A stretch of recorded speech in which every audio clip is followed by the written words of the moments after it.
Welcome to Ask an Innovator. My name is Cole Snell, your host. I take great pride in introducing today's innovator. James Boraski is a musical force, prolific, copious, and above all, creative. These are words that I chose and ingredients because I think they relate to James. We're going to see over the next half hour if you can relate to James. We're going to see if you can relate to innovation. James, welcome to the show. Thanks very much, Cole. Pleasure to be here. Great to have you. Let's dive right into it. How do you express your innovation? My innovation? Well, I think it's just about being creative in my style of business. When you come to a new city, as I did when I moved down from the Northwest Territories, I took about a year to get the lay of the land. Which venues were hosting music, which restaurants were hosting music, what did people really enjoy, sort of gauging the audience and trying to determine what my demographic and a good fit would be. And then being innovative around creating around that.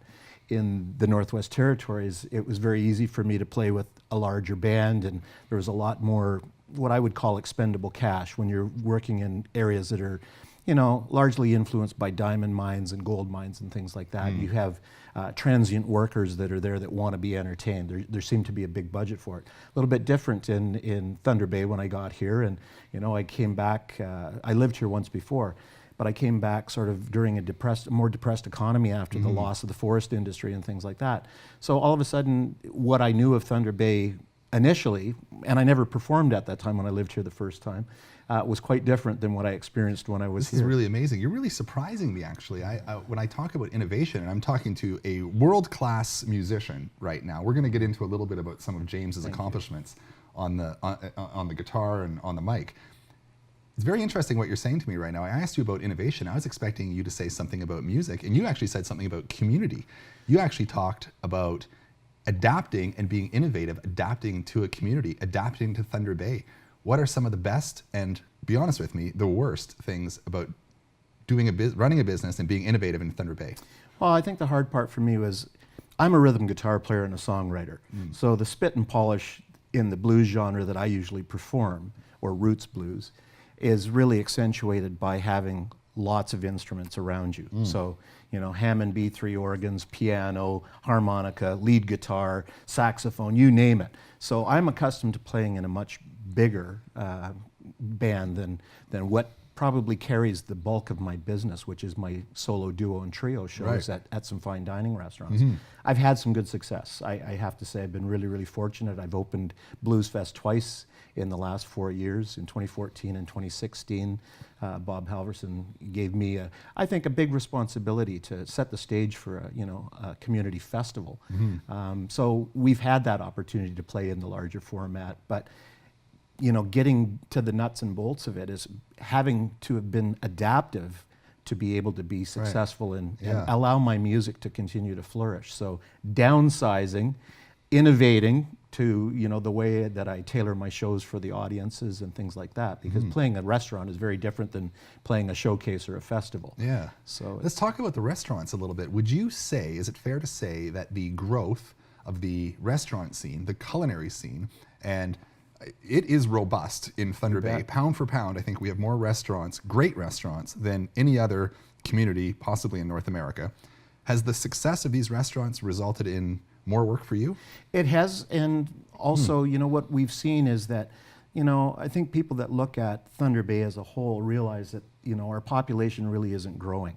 So although we have this expanse of new, entrepreneurs and new restaurant businesses, we're slicing the pie a little bit thinner.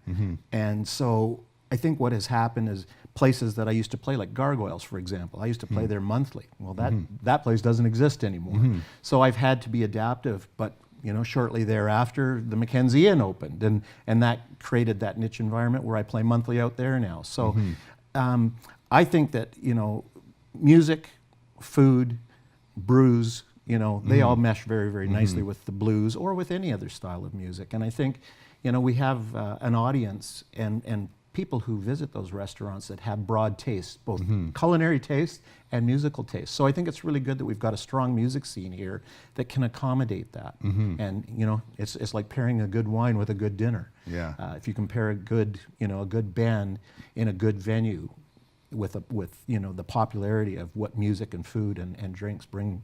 Right. I think it's really a great and innovative way of partnering and making everybody's business successful. Well said. You mentioned gargoyles, and I would be totally offside if I didn't give Doug Morell a shout out. Him and his team did some very innovative stuff, and in many ways were the crusaders of what we now appreciate as a great, robust culinary scene in Thunder Bay.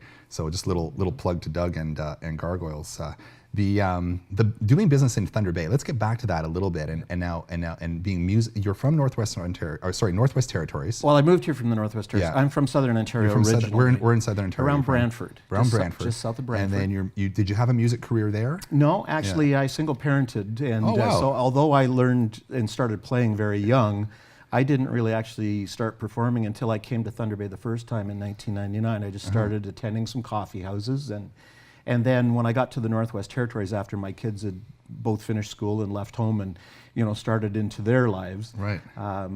I was the very first End of the Road Music Festival in Inuvik was going on, and I signed up to go on the open mic side, and so that gave me the opportunity to let some of my songwriting and that slide out into I didn't have family or friends, and so people didn't know me, so Right. I felt a little bit safer. I imagine being a musician and a great musician is a good way to gain friends.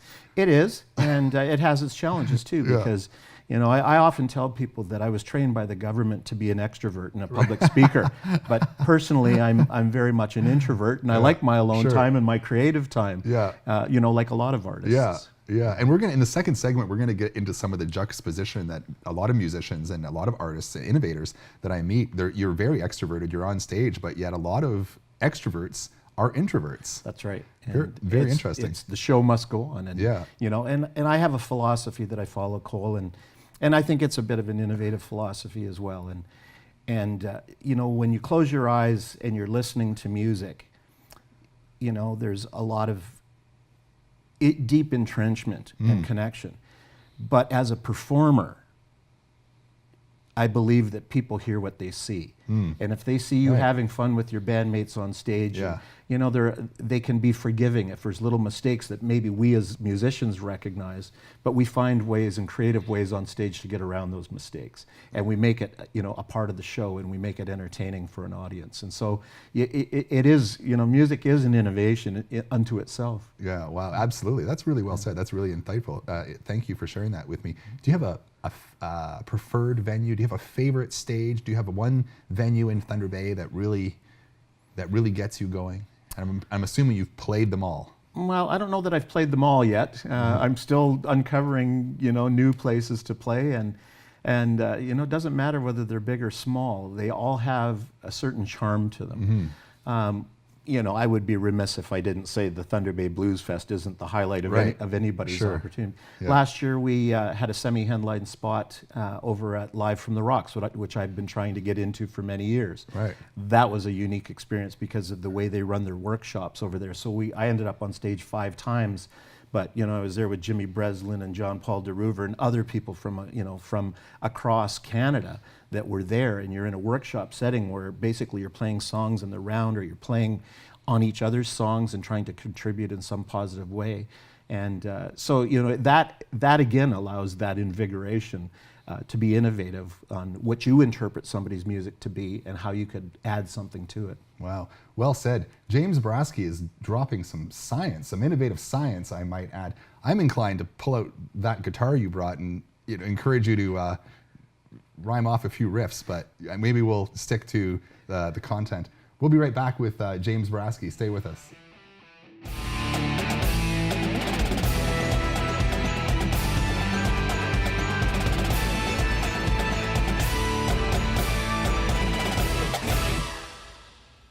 Welcome back to Ask An Innovator. I am Cole Snell, and I am with the esteemed blues musician, James Boraski. James is, like I said before the break, is really an interesting guy to talk to. I find that on this show, some of the most interesting conversations happen off camera, and I like to bring them forward. So off camera, James just mentioned that he used to work for the federal government. Now, we're not going to get into that so Thank much. you. But what I love is the juxtaposition, is the contrast. And we see this all the time with innovators, artists, musicians. They're all one and the same. working for the federal government and being on stage. Wow, I couldn't think of two different things. Tell me about that conflict. Well, the conflict for me on a personal level is, as a senior federal employee, I was trained through lots of communications courses and things like that. That sounds so unmusical. Well, it was. But you know what? In the long term, it did teach me a lot of things that I use on stage today. Yeah, really? Wow. But it wasn't my favorite place to be. I am somewhat of an introvert. You know, people who know me and my closest friends know that I like my alone time, or to be just, you know, with a few close friends. What did working for the federal government, and I love our federal employees. We have heroes in this country. Absolutely, our federal civil servants are absolute heroes. What did working for the federal government teach you about being on stage? I love that. Well, as I say, those communication courses and, you know, doing what I'm doing today, standing in front of a camera, talking intelligibly about something that you know or you have some responsibility for. Yeah. And it brought me to understand and read and interpret my audience. So I can tell when I'm standing on stage whether I've hooked you or I haven't. Yeah. And if I haven't, they've taught me creative ways to try to hook you and bring you into my space and my music and the story that I'm trying to tell, you know, both in lyrics and in melody. Well, that shows that you're a very well-rounded person to be able to look at that job and take away and apply it to your passion and now your career. Well-rounded, I'm not sure that all my friends would say the same thing about me, but thank you. I think you're doing a good job. You said something about relating to your audience. Now, blues music, we're going to get into blues music and a little bit into the art. I have a Buddy Guy quote here, and this is going to set us up for talking about the blues a little bit, because I am very curious about the blues, and it's very juxtaposed and, dare I say, kind of ironic. And I'm going to get into this. I don't know what I'm talking about. You tell me if I'm right. Buddy Guy, I was once checking into a hotel. A couple saw my ring with the blues on it. They said, "You play blues. The music is so sad. I gave them tickets to the show. They came up to me afterwards and said, 'You didn't play one sad song.'" Is the blues sad? The history of the blues and where the blues evolved from. I mean, you think about, you know, the African American movement and the cotton fields and the oppression that I think that helped to, you know, really establish the chant songs in the fields and where the blues derived from. So I think if you look back at it, history, it was tough times. And that helped, you know, the music helped create an opportunity to express in ways that slavery wouldn't allow, you know, that disrespect for your, you know, for your sharecropper wouldn't allow, and things like that. So it allowed that, I guess, that personal freedom to sing about things that were bothering people. I tend to be a lot like a mentor of mine, a good, great Canadian blues musician, Jack DeKaiser. Jack sings a lot of blues songs that have a positive message or about love. And in my early, you know, formative stages of performing on stage, you try to emulate people. You know, everybody thinks of Buddy Guy or Eric Clapton or, you know, some of the blues greats. And you tend to align yourself a lot of times with a power or an influence or something that speaks to you as a musician. And talking about love as opposed to depression was a big part. Like, you know, I've got several songs that I'm really, really super proud of that try to deliver in a blues format a more positive message. Right. And so that's where I tend to hang my hat. And I would agree with those people that went to see the Buddy Guy show that Buddy's a fantastic performer, a very energetic performer on stage. And so, again, I'll go back to my quote, people hear what they see. Right. And if they see you having a good time, they might forget about some of the language in the song that might otherwise drag you down. Right. I love what you just said. In the blues format, a more positive message. The blues and positive in the same sentence. The word ironic is defined as happening in the opposite way to what is expected and typically causing wry amusement because of this. When I hear the word ironic, I'm kind of hearing you define the blues. Positivity in the face of the blues. Exactly. Kind of sounds ironic. And it is. Yeah. And I think that's, you know, as an artist, one of the challenges that I had when I was submitting my latest album for consideration for awards was that I didn't fit the mold. The one thing that I'm not afraid of is I look at, you know, innovators like Jimi Hendrix. I look at innovators like B.B. King, and I look at innovators like Stevie Ray Vaughan, and they bent the boundaries of the blues. And that I guess maybe that's the other thing that government taught me is, status quo isn't always right. Yeah. And not being afraid to go outside of what people would often see as, the 12-bar boundaries of the blues. The government taught you this. Oh, well. Really? Yeah. Don't be a boat rocker. Right. But some people have to be boat rockers. Sure. Otherwise, nothing changes. Yeah. And so I don't mind being a boat rocker, I guess, Wow. is how I would characterize I'm it. refreshed. I am refreshed by our federal government right now. You are doing a great job. Well, Yeah. I'm not working for them anymore. No. It's been 6 years of glorious music for me these last little while, and Amazing. a lot of writing and a lot of opportunity. Yeah. Now you said the word awards. I am so impressed with and we are so lucky to have you in Thunder Bay. In 2015, you were an American Blues Hall of Fame inductee. So I'm going to trust you on this answer. You can weigh in on the blues. What is the blues? What does the blues mean to music in general? Well, I think it's the roots. Again, I was just watching an interview that Jack DeKaiser talked about blues being the bedrock of most music. Even Right. the Rolling Stones, who are Yeah. probably more well known for their rock and roll, Right. originated with blues. Yeah. And the blues is the cornerstone and the foundation of a lot of that music. And a lot of our modern music today evolves. And if you want to look at the 1-4-5 progression that generally characterizes a blues tune over 12 bars of music, a lot of times it's that 1-4-5 over 12 bars of music that really defines the blues. So in my opinion, humbly, I would suggest that the blues is that cornerstone of most modern music, and it influences it in some way. We're going to wind the segment up with a little chat just before, because the third segment we're going to talk about the business. I just want to squeeze this in really quick. I want to just talk about the feeling, maybe the fear about going on stage. Stevie Nicks, and I quote, "If you have stage fright, it never goes away. But then I wonder, is the key to that magical performance because of the fear?" That was Stevie Nicks. Wow. And I think she's absolutely right.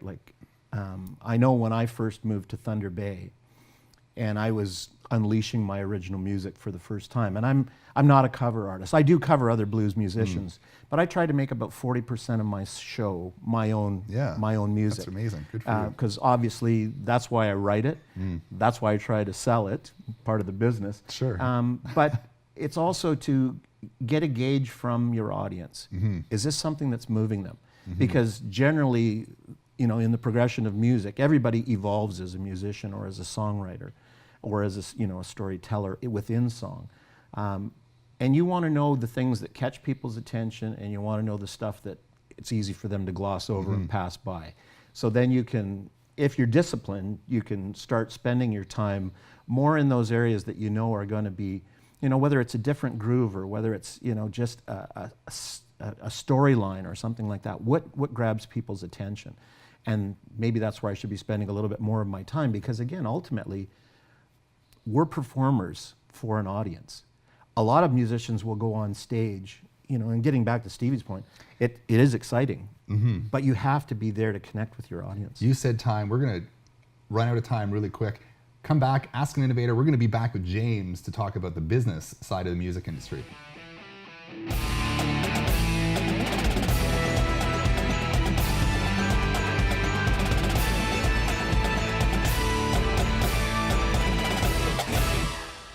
Welcome back to Ask an Innovator. My name is Cole Snell. I'm with James Boraski. We've talked about fear. We've talked about being on stage. We've talked about Blues Fest. We're going to talk a little bit about the business of the music industry. Social media is a big part of our lives. Do you use social media in your business? I do, not probably as much as a lot of younger people would, but I try to use the tools that I'm familiar with and I know that work for me right now. And but am I on Instagram? Yes, but do I post a lot of stuff there? No. Am I a tweeter? No. But do I use my band page on Facebook and I have a mailing list and things like that that I send out to people that aren't necessarily on Facebook but want to know about my shows. So in a sense, email is a form of social media as well. Sure it if is. If you're using, Yeah. a list of folks. Yeah. So I'm always curious about this, and we're going to dive into this because we do like to talk about the business side of innovation now. And again, social media is a big, tech is such a huge part of everybody's life right now, whether we know it or not. Do you like social media? I do, for a few reasons. I guess a large part of my career was spent in an administrative role with the federal government. And so I think as a musician, I bring a different side or a business approach to what I do. And nobody can manage, you can either pay to have somebody manage it for you, but I prefer to manage my own success or failure. And so I take that business acumen, and I think that's why I have a lot of people that want to play music with me, and I don't have a hard time finding musicians that will line up to replace another musician that maybe has moved or moved on. They see how often I play. That's not by accident. That takes a lot of work, and social media is a big part of that.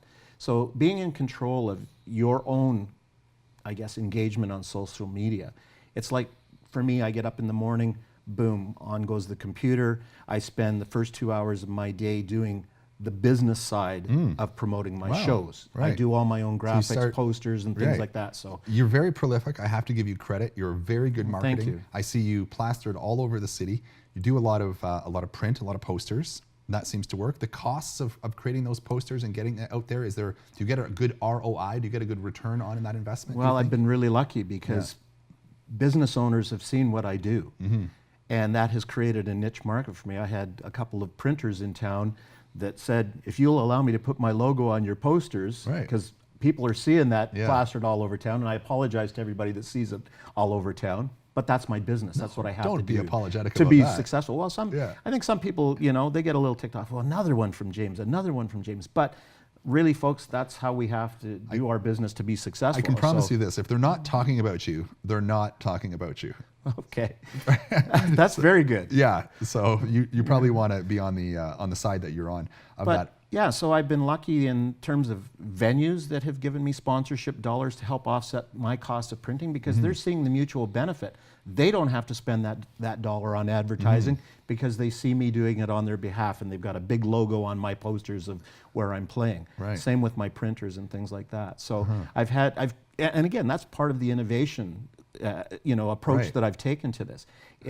Everybody's more successful if you build partnerships around Sure. it and you create opportunities that are mutually beneficial. Yeah. And we're not doing things independently and individually. You are clearly business minded. You're clearly talented on a guitar and on a mic on a stage. There's two sides. There's the business side. There's the artistic side. How would you weigh the two? Would you score one more important than the other? Being a good guitar player versus a good businessman. Well, I think both are equally important. I would say that probably 50-50? No, not 50-50. I would say that I probably invest a lot more on the business side than the performance Okay. side. When you've got a polished show and you've got a good product and you have, and again, I credit the musicians that support me on stage. Yeah. It's tremendously enlightening, and it becomes very easy when you have that trust factor that you've established through rehearsal times and practices and things like that. It's easy to go and play a show because you've got that strength that you can draw on. Right. The hard part is uncovering new venues, creating new partnerships, selling your show to a venue that might be a little bit reluctant. Some of the new restaurants that are open in town, I love to eat. So I like to go and sit down and have a meal, and if the opportunity extends itself, I'll drop a business card and let them know what I do, and they'll go, oh yeah, I know you play here, here, here. Do you think there's an opportunity here? And then we explore it together. And sometimes it works really well, and sometimes, maybe not so well because of the costing and things Yeah, like I that. really like what you're saying. So what specific advice do you have for the introverted artist, as many of us are, the introverted artist who doesn't have the courage and is not willing to face the fear of marketing themselves and networking themselves, recruiting other people?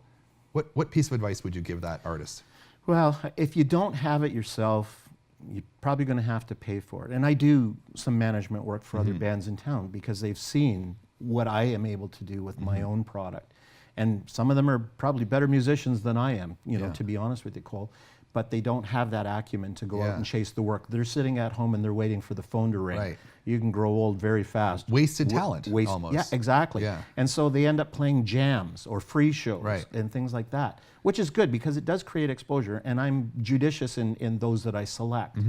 And but by the same token, if you're not out there chasing it, it's not always going to come knocking at your door unless you're maybe calling James or somebody like that. Yeah. Yeah. You're so passionate about this. Now, what happened? I'm going to put you on the spot a little bit right now. If your phone were to ring, say this afternoon, someone watched this show and said, "Hey, James, I would like you to mentor me. I'm an artist. I've got great skills. Could you give me some advice on how to market my business?" What would you say to that person? Oh, absolutely. And Yeah. I mean, that's what I've been trying to do since I've moved to Thunder Bay. I've created a couple of opportunities where I saw a music scene that was really diverse and vibrant.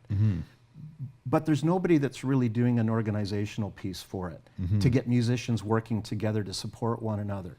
So I've created a couple, we have a live music Thursdays at one of the coffee houses on the south side of town, where I'll play a show, and then 2 weeks later I've invited another artist to come in and fill that stage and play a show and perform.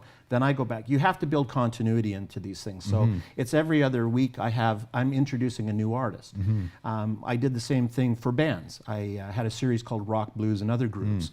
And so rock, blues, other groups. And it gives a little bit of something for everybody. So it was a case where, I asked the community what were they looking for. And a lot of the places that are hosting music have it very late at night. And people were looking, particularly people in my age group and demographic, they want to go out early, have a nice dinner. My age group as well. Well, and listen to some good music, but they want to be home by 10 or 11 o'clock at night. Some places aren't starting till 10 or 11 o'clock at night. That fills a different, demographic in terms of the public that are out and enjoying time in those places and spaces. But I think you have to be accommodating to both. So, I think a lot of the musicians that I invited to be part of both of those series have seen that I'm somebody that's giving back to the community, giving back to the musical scene, and not, trying to play 200 shows in town by myself. What I hear you talking to a little bit here is competition. You seem to be embracing of competition. Is there a competitive market in Thunder Bay for musicians? Well, I think there is, and I think price is, a large part of dictating that.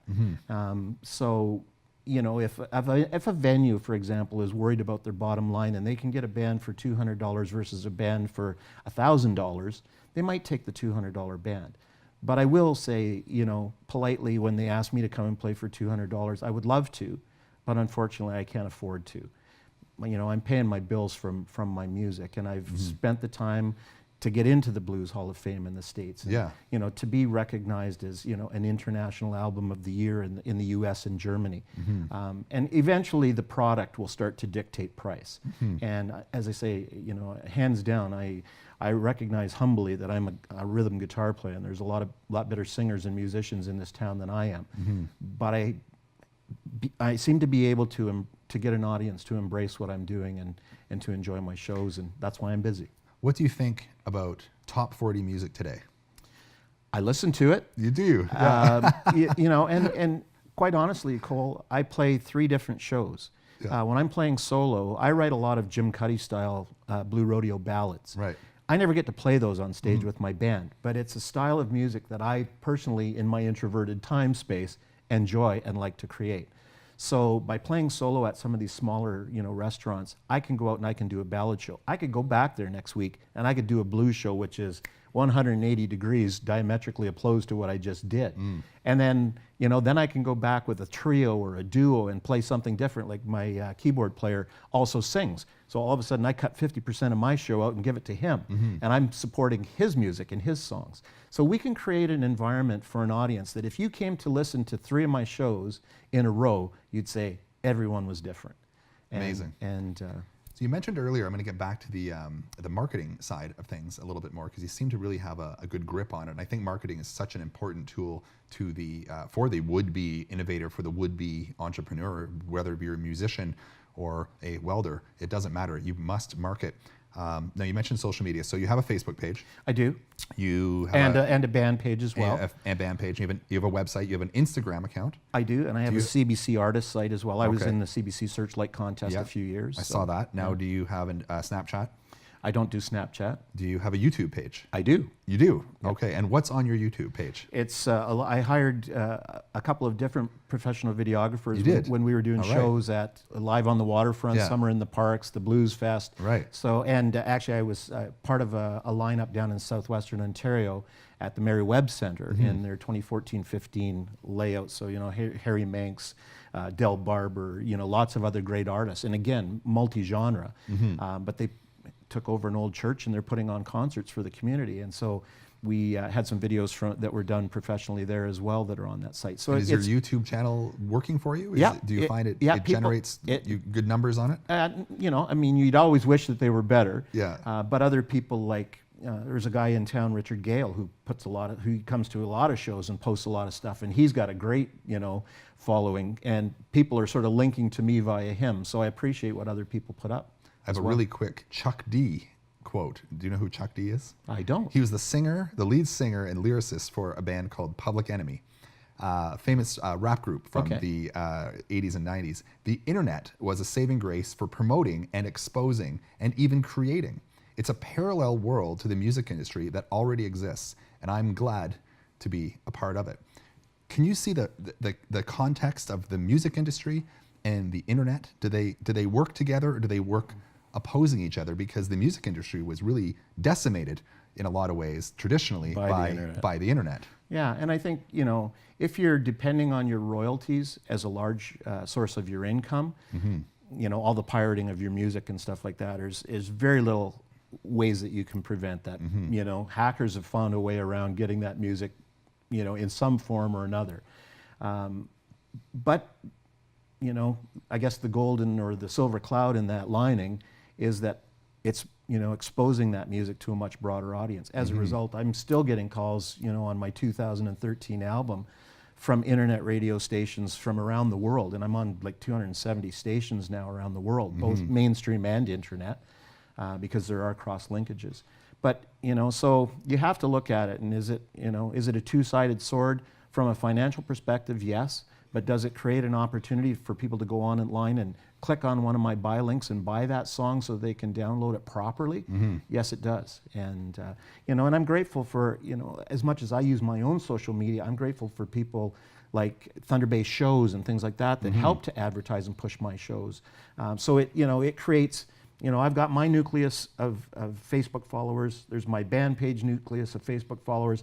And then there's the cross linkages of using the internet to sell that music. James Boraski, ladies and gentlemen, what an amazing guy. I took a lot away from this. James doesn't rely on much more than his music ability and his creative ability with his business sense. From the federal government to the main stage, James Boraski has opened my innovative eyes. Thanks for being here. We'll see you next week on Ask An Innovator.